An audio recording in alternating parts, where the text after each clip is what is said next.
Attitudes and motivations in God's creation. Religious vows seen in Laudato Si.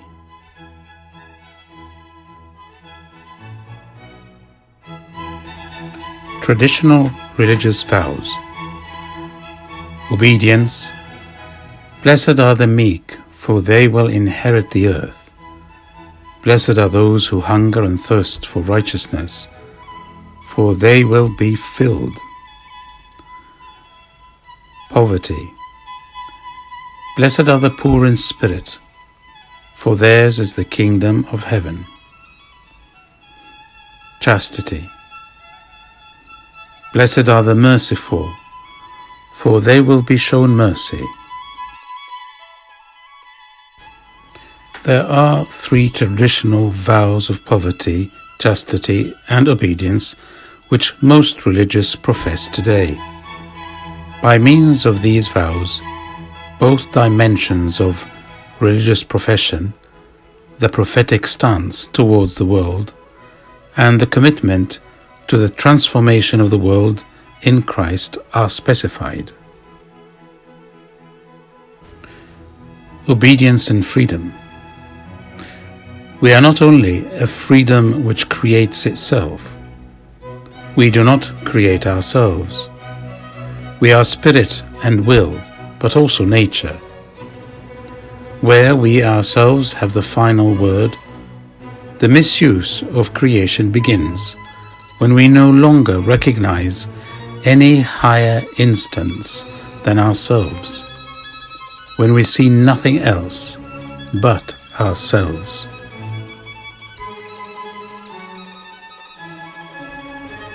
Obedience and fragility. If we acknowledge the value and fragility of nature and, at the same time, our God-given abilities, we can finally leave behind the modern myth of unlimited material progress. A fragile world entrusted by God to human care challenges us to devise intelligent ways of directing, developing, and limiting our power. Obedience and leadership. We lack leadership capable of striking out a new paths and meeting the needs of the present with concern for all and without prejudice towards coming generations. The establishment of a legal framework which can set clear boundaries and ensure the protection of ecosystems has become indispensable. Otherwise, the new power structures based on the techno-economic paradigm may overwhelm not only our politics, but also freedom and justice. While continuing to admire its grandeur and immensity, our attitude emphasizes all the more our human responsibility for nature.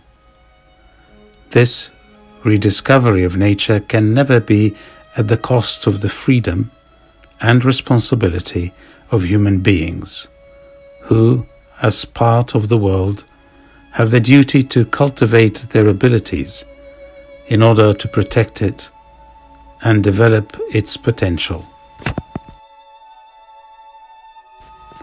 The risk is growing day by day that man will not use his power as he should. In effect, power is never considered in terms of the responsibility of choice, which is inherent in freedom, since its only norms are taken from alleged necessity, from either utility or security.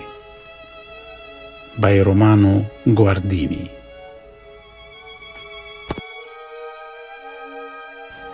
Human beings are not completely autonomous. Our freedom fades when it's handed over to the blind forces of the unconscious, of immediate needs, of self-interest and of violence. In this sense, we stand naked and exposed in the face of our ever-increasing power, lacking the wherewithal to control it.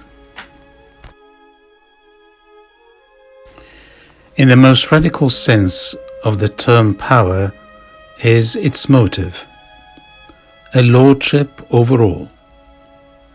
As a result, man seizes hold of the naked elements of both nature and human nature.